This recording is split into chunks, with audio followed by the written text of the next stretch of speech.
शिक्षकों पर चला विभाग का डंडा। 8,529 शिक्षकों का कटा वेतन, वहीं 39 हुए सस्पेंड और 79 के खिलाफ सस्पेंशन की अनुशंसा की गई है। और वहीं फर्जी दस्तावेज से परीक्षा में शामिल होने वाले पर होगी कार्रवाई। और 7 नवंबर तक आयोग के ईमेल आईडी पर संतोषजनक जवाब नहीं देने पर विभाग का चलेगा डंडा। यह बीपीएससी में शामिल जो सफल शिक्षक हैं उन पर यह कार्रवाई की जा रही है। अब शिक्षकों को जिला आवंटन शुरू। वहीं आंगनवाड़ी सेविका सहायिका बनेंगी प्री प्राइमरी टीचर। आशा कार्यकर्ताओं के वेतन हेतु नियमावली हो रही है तैयार। वहीं पंचायती राज विभाग पर चल रहा है बवाल। और इधर दुबई में रामलीला का मंचन यह अरब देशों में पहली बार हो गया है। नमस्कार, मैं हूं अभय कुमार। आप देख रहे हैं अपना खास कार्यक्रम बिहार समाचार। बिहार समाचार में खबरें बिहार की, बातें बिहार की, देश दुनिया की तमाम खबरें जिसे आपको जानना जरूरी है। बिहार समाचार में हम खबर लेते हैं सत्ता के गलियारों से, पंचायत के गलियों से और गांव के चौपालों से, जो कहीं न कहीं आपके जीवन को प्रभावित करता है। तो सबसे पहले खबर ले रहे हैं बीपीएससी शिक्षक रिजल्ट के बाद शिक्षक बीपीएससी शिक्षकों की नियुक्ति को लेकर। तो यह विभाग ने साफ कर दिया है कि फर्जी दस्तावेजों से परीक्षा में शामिल होने वाले पर कार्रवाई होगी और कुछ नहीं जवाब देने वाले कोई कदाचार के दायरे में दोषी माने जाएंगे। बीपीएससी अध्यक्ष की धमकी और झूठ फैलाने वालों को भुगतना होगा परिणाम। जैसा कि आपको बता दें कि शिक्षक भर्ती परीक्षा हुई है, बीपीएससी द्वारा ली गई थी। उसके बाद उसका रिजल्ट जारी किया गया। कट ऑफ मार्क्स वाले को योगदान देने के लिए कहा जा रहा है, उनकी नियुक्ति करने के लिए कहा जा रहा है। इस पर जो बहुत सारे शिक्षक अपना योगदान देने नहीं जा रहे हैं, मतलब नियुक्ति प्रक्रिया में भाग नहीं ले रहे हैं। ऐसे 500 शिक्षक अब तक चिन्हित किए जा चुके हैं। तो बीपीएससी ने साफ कह दिया है कि जो 7 नवंबर तक आयोग के ईमेल आईडी पर संतोषजनक जवाब दें। जो भी शिक्षक नहीं जा रहे हैं भर्ती में, अपने डॉक्यूमेंट वेरिफिकेशन नहीं करवा रहे हैं, योगदान देने नहीं जा रहे हैं, तो आयोग के ईमेल आईडी पर उचित कारण बताइए। और कारण नहीं बताने पर, सत्यापन में शामिल नहीं होने पर कारण बताना होगा। अगर आपने कारण नहीं बताया तो आप पर विभाग का कार्रवाई होगा। आगे से बीपीएससी की कोई परीक्षा में शामिल नहीं होने दिया जाएगा। और ये जो डेडलाइन दिया गया है 7 नवंबर तक ही आप संतोषजनक उत्तर कम से कम ईमेल आईडी पर, विभाग के ईमेल आईडी पर दे दीजिए। और इधर शिक्षकों का जिला आवंटन भी शुरू हो गया है। जो नए बीपीएससी शिक्षक हैं उनको जिला आवंटन शुरू हो गया है। शिक्षा विभाग 4 मॉनिटर बनाए हैं। इसके लिए नियुक्ति प्रक्रिया के लिए 4 मॉनिटर, आवंटन के लिए, जिला आवंटन के लिए 4 मॉनिटर बनाए गए हैं। उप निदेशकों को इसकी जिम्मेवारी सौंपी गई है कि नियुक्ति, और जो नियुक्ति होगी, नियुक्ति पत्र और आधार के आधार पर जिला आवंटन होगा। वही प्रवेश पत्र है आपका, नियुक्ति पत्र और आधार। वही शिक्षा विभाग जो है शिक्षकों पर डंडा चला रहा है। शिक्षा विभाग सख्त हो गया है। प्रदेश भर के स्कूलों में 4 महीने के निरीक्षण के बाद कक्षा में अनुपस्थित रहने वाले शिक्षकों पर कार्रवाई हुई है। और वह कार्रवाई जो बड़े बड़े पैमाने पर हुई है। कुल 8,529 शिक्षकों का वेतन काटा गया है। 39 शिक्षक सस्पेंड किए गए हैं और 79 लाइन में हैं। विद्यालयों के निरीक्षण के बाद 22 लाख छात्रों का नामांकन भी रद्द हुआ है। जुलाई से स्कूलों में नियमित जांच हो रही है। इस तरह से अधिकारी कर रहे हैं निरीक्षण। पहले प्रतिदिन कोई न कोई अधिकारी को जो नियुक्त गए हैं जाकर शिक्षकों की उपस्थिति लेते हैं और छात्र संख्या के बारे में भी पूछते हैं। हालांकि विपक्ष इस पर अब सवाल उठा रहा है। खास करके सुशील मोदी ने कहा है कि शिक्षा विभाग की पोल खुल गई है और विभाग ही पोल खोल रहा है। और इधर 67वीं बीपीएससी में Aman Anand topper, Nikita second topper रही। आयोग ने जारी किया रिजल्ट। 799 सफल, बिहार प्रशासनिक सेवा के लिए 88 और बिहार पुलिस सेवा के लिए 20 अभ्यर्थी चयन हुए हैं। और वहीं आंगनवाड़ी सेविका के हवाले से बहुत बड़ी खबर आ रही है। आंगनवाड़ी कार्यकर्ता अब प्री प्राइमरी टीचर बनेंगी।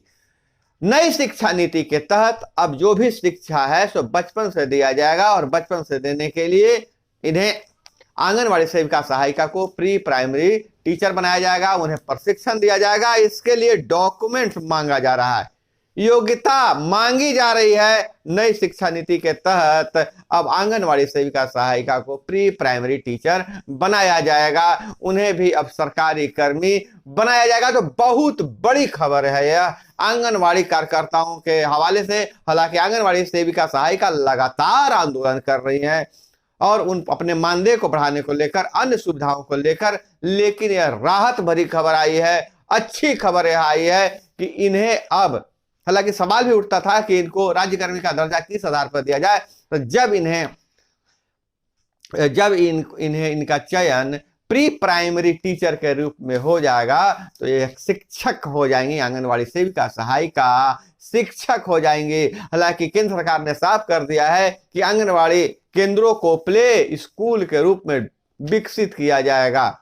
तो प्ले स्कूल के रूप में जब विकसित किया जाएगा, सिर्फ संसाधन उपलब्ध कराने से नहीं होगा, आंगनवाड़ी सेविका और सहायिकाओं को प्रशिक्षण भी दिया जाएगा। अब तो यह बहुत बड़ी खबर निकल कर आ रही है कि आंगनवाड़ी सेविका और सहायिका प्री प्राइमरी टीचर होंगे। हालांकि इनके वेतन के बारे में क्या जा रहा है, शुरुआती वेतन जो कहा जा रहा है 17,834 रुपया बताया जा रहा है सहायिका का, वहीं सेविका का 22,000 समथिंग बताया जा रहा है जो वेतन मिलेगा। हालांकि मसौदा तैयार किया जा रहा है, अब देखिए इसे अमली जामा कब तक पहनाया जा सकता है। और वहीं आशा कार्यकर्ताओं के लिए बहुत बड़ी खबर आ रही है। आशा कार्यकर्ताओं के वेतन हेतु नियमावली तैयार की जा रही है। आशा कार्यकर्ता भी लगातार आंदोलन कर रही थी और इनके वेतन के लिए लगातार आंदोलन भी चल रहा था और अपने वेतन की नियमावली तैयार की जा रही है। हालांकि आशा कार्यकर्ताओं को अभी तक वेतन नहीं मिलता है, सिर्फ प्रोत्साहन भत्ता मिलता है जो भी नियमित नहीं होता है। अब इन्हें नियमित वेतन एक मुश्त राशि दी जाएगी ताकि आशा कार्यकर्ता काम कर सके। तो आशा कार्यकर्ताओं के हवाले से भी बहुत अच्छी खबर है। अब देखिए इस पूजा छुट्टी के बाद आशा कार्यकर्ताओं के लिए नियमावली तैयार होती है कि नहीं होती है। वहीं पंचायती राज विभाग पर बहुत सा तकरार हो रहा है। भाजपा के प्रदेश प्रवक्ता और गो से पूर्व विधायक मनोज शर्मा ने सवाल उठाया है कि पंचायती राज व्यवस्था को बिहार सरकार ध्वस्त कर रही है।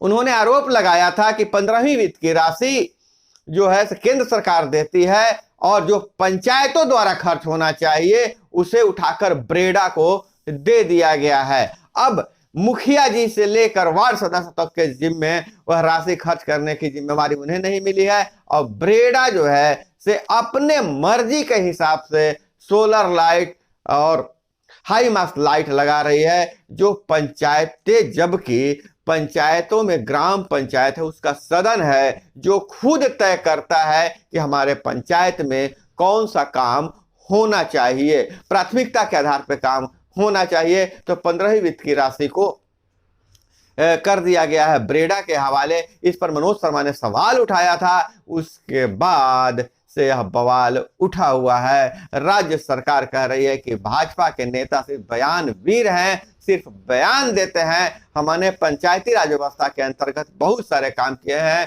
7 निश्चय योजना लागू किया है, वार्ड सदस्यों को भी अधिकार दिया है और पंच सरपंच भी अच्छे तरीके से काम कर रहे हैं। हालांकि पंच सरपंच और वार्ड सदस्य भी लगातार सवाल उठा रहे हैं कि उनके अधिकारों का हनन हो रहा है और उनसे कोई काम नहीं लिया जा रहा है, जनता के बीच में उन्हें जलील करने का काम किया जा रहा है। तो वार्ड सदस्य और पंच सरपंच महोदय आप कमेंट में जरूर बताइएगा कि क्या सरकार का यह दावा सही है कि आपको बहुत सारे अधिकार मिले हैं जो पहले कभी नहीं मिले थे। अब जरूर कमेंट में बताइएगा। इधर अन्य खबरों पर नजर डालें तो 178 माध्यमिक विद्यालयों की संबद्धता निलंबित, 3 रद्द, मानक पूरी नहीं की तो कार्रवाई। बिहार विद्यालय परीक्षा समिति ने 178 अनुदानित माध्यमिक विद्यालयों की संबद्धता को निलंबित कर दी है। वहीं 3 माध्यमिक विद्यालयों की संबद्धता को भी रद्द कर दिया है। शनिवार को समिति के अध्यक्ष आनंद किशोर की अध्यक्षता में आयोजित नवगठित शासी निकाय की बैठक में यह निर्णय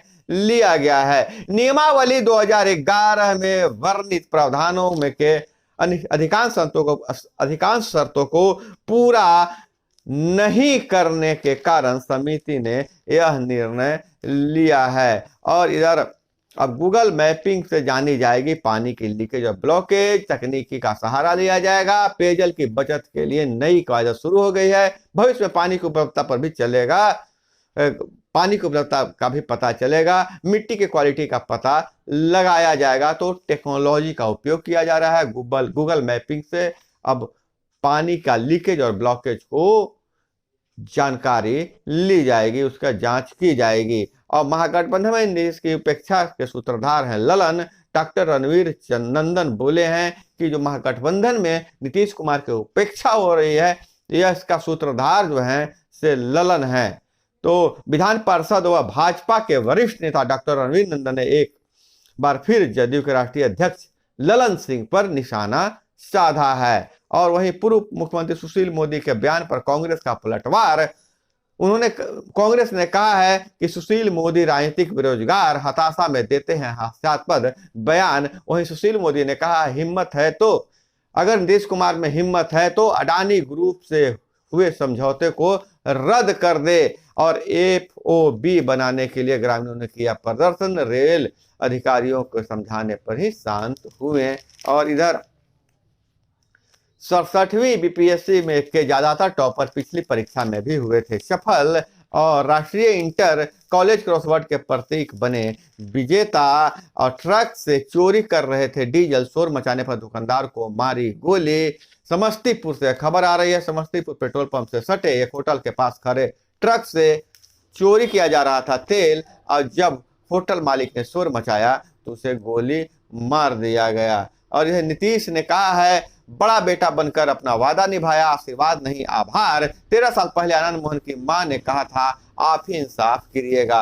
आनंद मोहन ने कहा, आपको जो भी राजनीति करनी हो करिए, हमारा तो रिश्ता इस घर से पुराना है। तो आनंद मोहन के घर जाकर नीतीश कुमार ने एक राजपूत वोटों को साधने का प्रयास कर रहे हैं, उन्हें कोशिश किया है। तो दोस्तों, यह थी वो तमाम खबरें जो आपको जानना जरूरी था। इसी तरह से खबरों के लिए जुड़े रहिए हमारे साथ। चैनल पर नए हैं तो चैनल को सब्सक्राइब कर लीजिए। वीडियो पसंद आए तो लाइक जरूर कीजिएगा। मिलते हैं अगले वीडियो में। जय हिंद, वंदे मातरम।